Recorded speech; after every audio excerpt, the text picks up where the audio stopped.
الله أكبر الله أكبر أشهد أن لا إله إلا الله أشهد أن محمدا رسول الله حي على الصلاة حي على الفلاح قد قامت الصلاة قد قامت الصلاة الله أكبر لا إله إلا الله.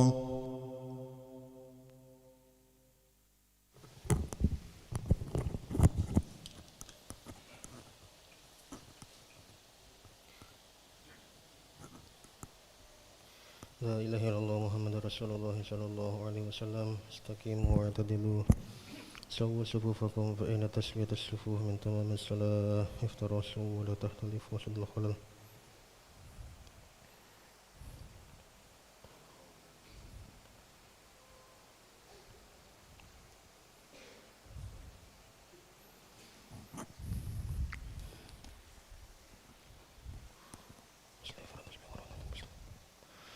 الله أكبر.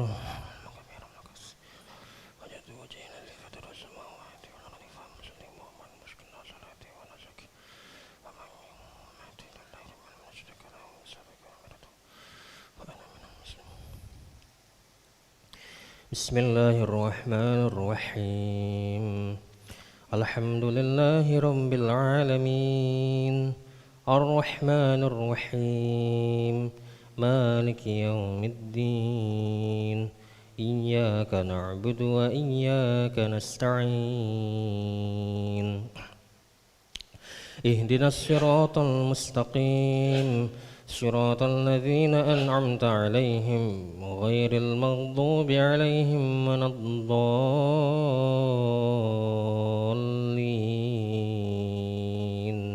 آمين.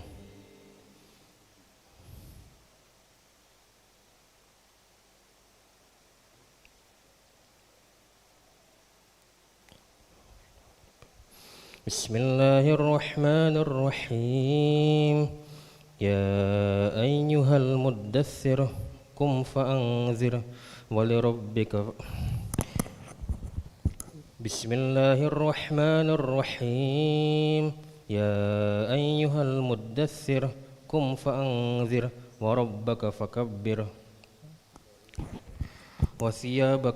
وثيابك فطهر والرجز فاهجر ولا تمنن تستكثر ولربك فاصبر فإذا نكر في الناقور فذلك يومئذ يوم عسير على الكافرين غير يسير ذرني ومن خلقت وحيدا وجعلت له مالا ممدودا وبنين شهودا ومهدت له تمحيدا ثم يطمع أن أزيد كلا إنه كان لآياتنا عنيدا. الله أكبر.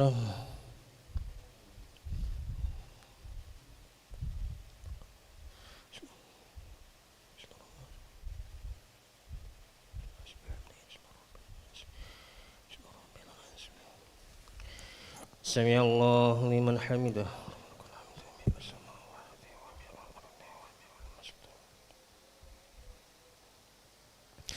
الله أكبر.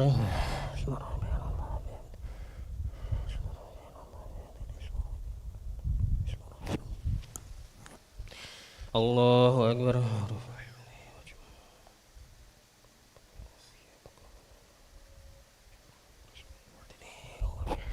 الله أكبر.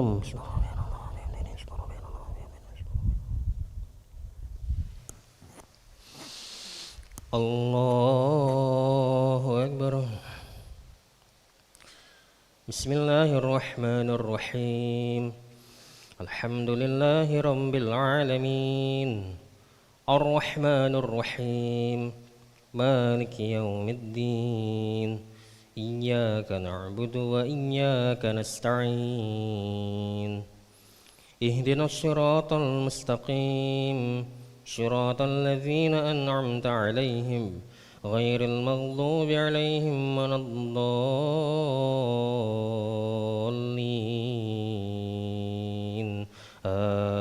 آمين. بسم الله الرحمن الرحيم يا أيها المدثر قم فأنذر وربك فكبر وثيابك فطهر والرجز فاهجر ولا تمنن تستكثر ولربك فاصبر فإذا نكر في الناقور فذلك يومئذ يوم عسير على الكافرين غير يسير ذرني ومن خلقت وحيدا وجعلت له مالا ممدودا وبنين شهودا ومهدت له تمهيدا ثم يطمع أن أزيد كلا إنه كان لآياتنا عنيدا سأرهقه صعودا إنه فكر وقدر فقتل كيف قدر ثم قتل كيف قدر ثم نظر ثم عبس وبسر ثم أدبر واستكبر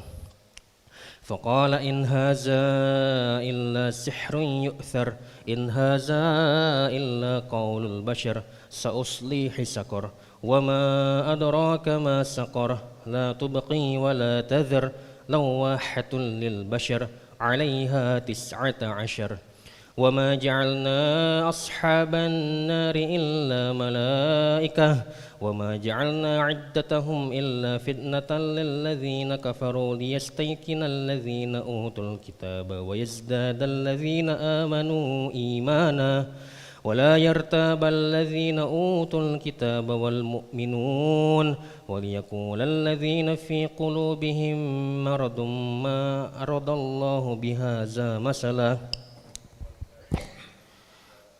وليقول الذين في قلوبهم مرض والكافرون ما أراد الله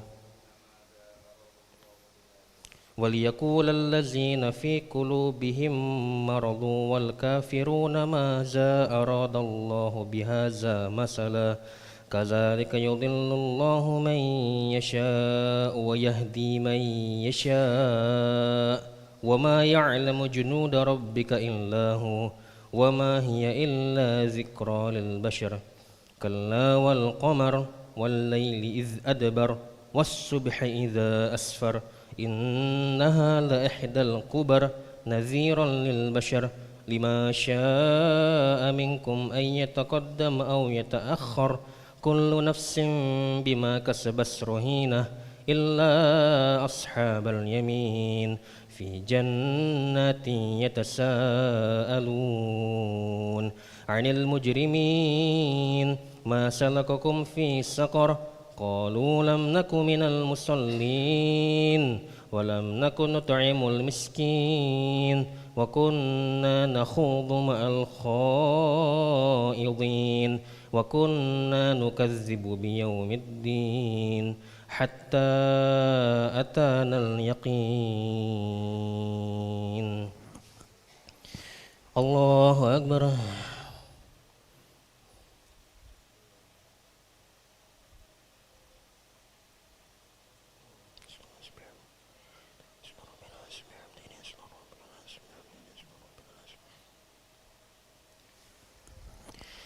سمع الله لمن حمده رب الحمد من السماوات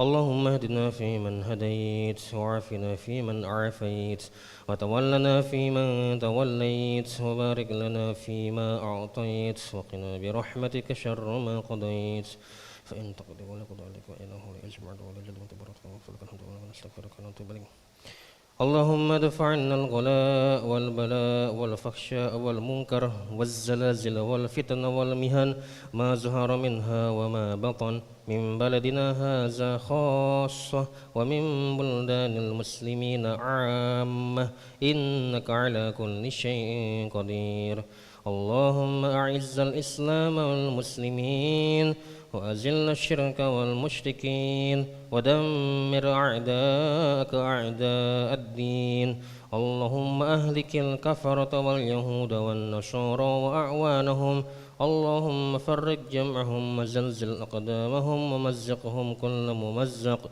بقوتك وعزتك يا قوي يا عزيز اللهم انصر إخواننا المسلمين المستضعفين في فلسطين. اللهم انصر إخواننا المسلمين المستضعفين في غزة. اللهم انصر إخواننا المسلمين المستضعفين في رفح. اللهم انصر إخواننا المسلمين المجاهدين في كل مكان وفي كل زمان يا أرحم الراحمين. وصلى اللهم على سيدنا محمد النبي الأمي وعلى آله وصحبه وبارك وسلم. الله أكبر.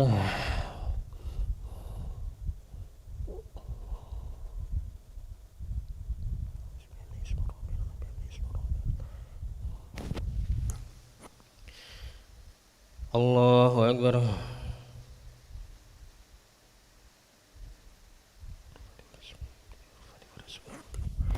الله أكبر.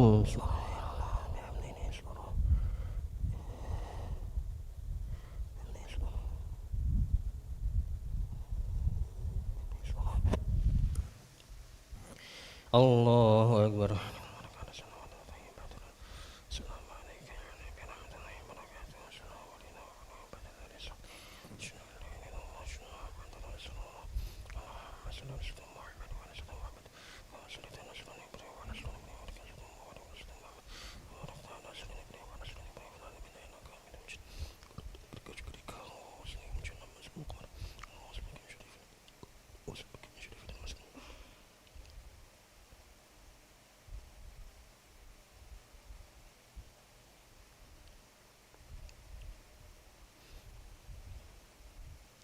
السلام عليكم ورحمة الله.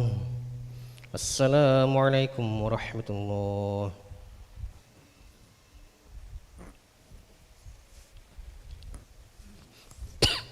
أستغفر الله العظيم الذي لا إله إلا هو الحي القيوم وأتوب إليه.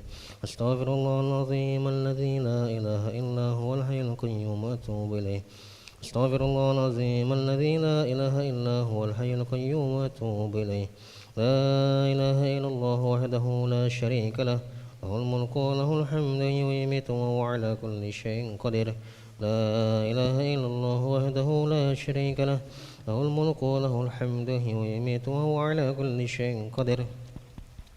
لا إله إلا الله وحده لا شريك له، له الملك وله الحمد ويميت وهو على كل شيء قدير. لا إله إلا الله وحده لا شريك له، له الملك وله الحمد ويميت وهو على كل شيء قدير. لا إله إلا الله وحده لا شريك له، له الملك وله الحمد ويميت وهو على كل شيء قدير. لا إله إلا الله وحده لا شريك له، له الملك وله الحمد ويميت وهو على كل شيء قدير. لا إله إلا الله وحده لا شريك له، له الملك وله الحمد ويميت وهو على كل شيء قدير. لا إله إلا الله وحده لا شريك له، له الملك وله الحمد ويميت وهو على كل شيء قدير. لا إله إلا الله وحده لا شريك له، له الملك وله الحمد ويميت وهو على كل شيء قدير. لا إله إلا الله وحده لا شريك له، له الملك وله الحمد ويميت وهو على كل شيء قدير. اللهم أجرنا من النار، اللهم أجرنا من النار، اللهم أجرنا من النار، اللهم أجرنا من النار، اللهم أجرنا من النار، اللهم أجرنا من النار، اللهم أجرنا من النار السالمين. اللهم أنت السلام ومنك السلام وإليك يعود السلام. حينا ربنا بالسلام وأدخلنا الجنة دار السلام. تباركت ربنا وتعالى يا ذا الجلال والإكرام. أعوذ بالله من الشيطان الرجيم. بسم الله الرحمن الرحيم. الحمد لله رب العالمين الرحمن الرحيم مالك يوم الدين. إياك نعبد وإياك نستعين. اهدنا الصراط المستقيم صراط الذين أنعمت عليهم غير المغضوب عليهم ولا الضالين آمين. وإلهكم إله واحد لا إله إلا هو الرحمن الرحيم.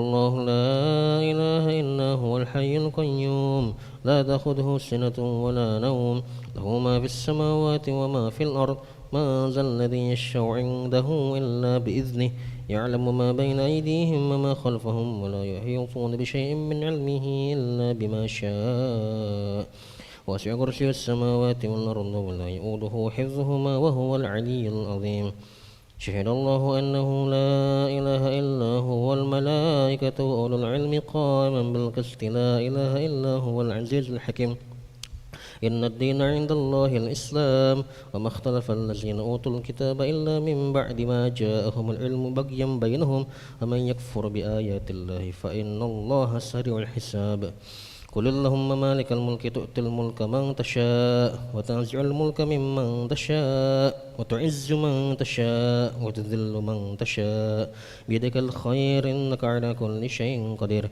تولج الليل في النهار وتولج النهار في الليل وتخرج الحي من الميت وتخرج الميت من الحي وترزق من تشاء بغير حساب إلهي ربي ربنا يا معبد سبحان الله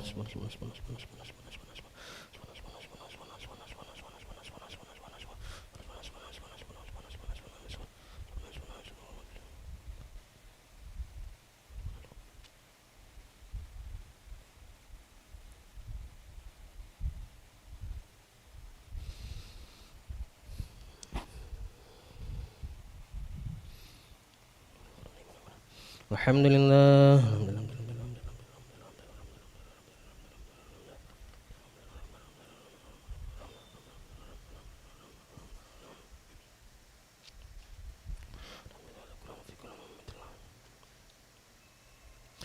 الله أكبر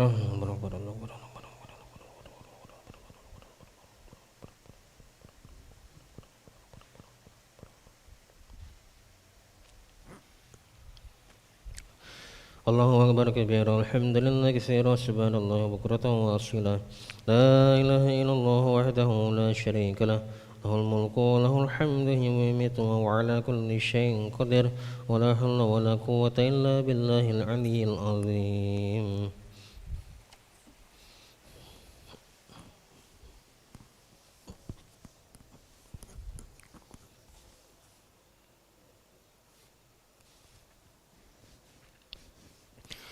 Bismillahirrahmanirrahim. Assalamualaikum warahmatullahi wabarakatuh. Nahmaduhu wa nusalli wa nusallimu ala rasulil karim amma ba'du.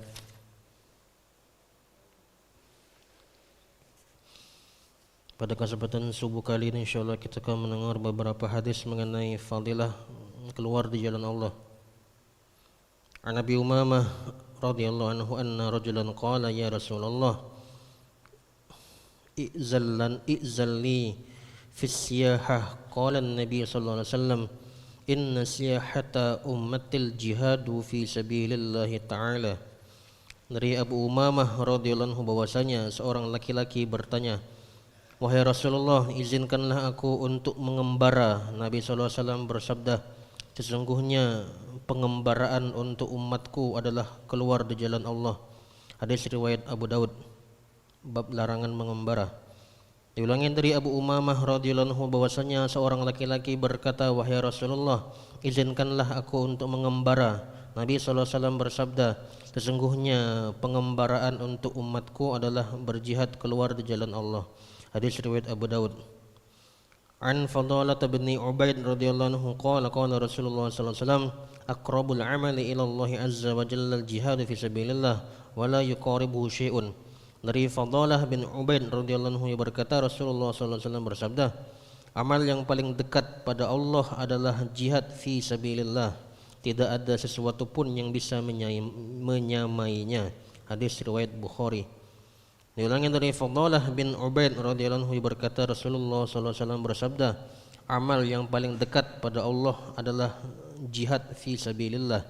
Tidak ada sesuatu pun yang dapat menyamainya. Hadis riwayat Bukhari. An Nabi Sa'id Al-Khudri radhiyallahu anhu qala su'ila Rasulullah sallallahu alaihi wasallam ayyun nasi afdal qala rajulun yujahidu fi sabilillah qalu thumma man qala thumma mu'minun fi syi'bin min asy-syi'abi yattaqi rabbahu wa yad'un nasu min syarrihi. Dari Abu Sa'id Al-Khudri radhiyallahu anhu ia berkata, suatu ketika Rasulullah SAW ditanya, siapakah orang yang paling utama? Beliau bersabda, lelaki yang berjihad di jalan Allah. Mereka bertanya, lalu siapa?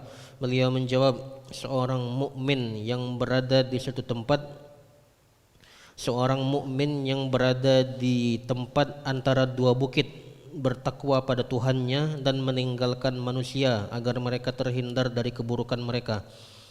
Hadis riwayat Tirmizi. Diulangi dari Abu Sa'id Al-Khudri radhiyallahu anhu ia berkata, suatu ketika Rasulullah SAW ditanya, siapakah orang yang paling utama? Beliau bersabda, lelaki yang berjihad di jalan Allah.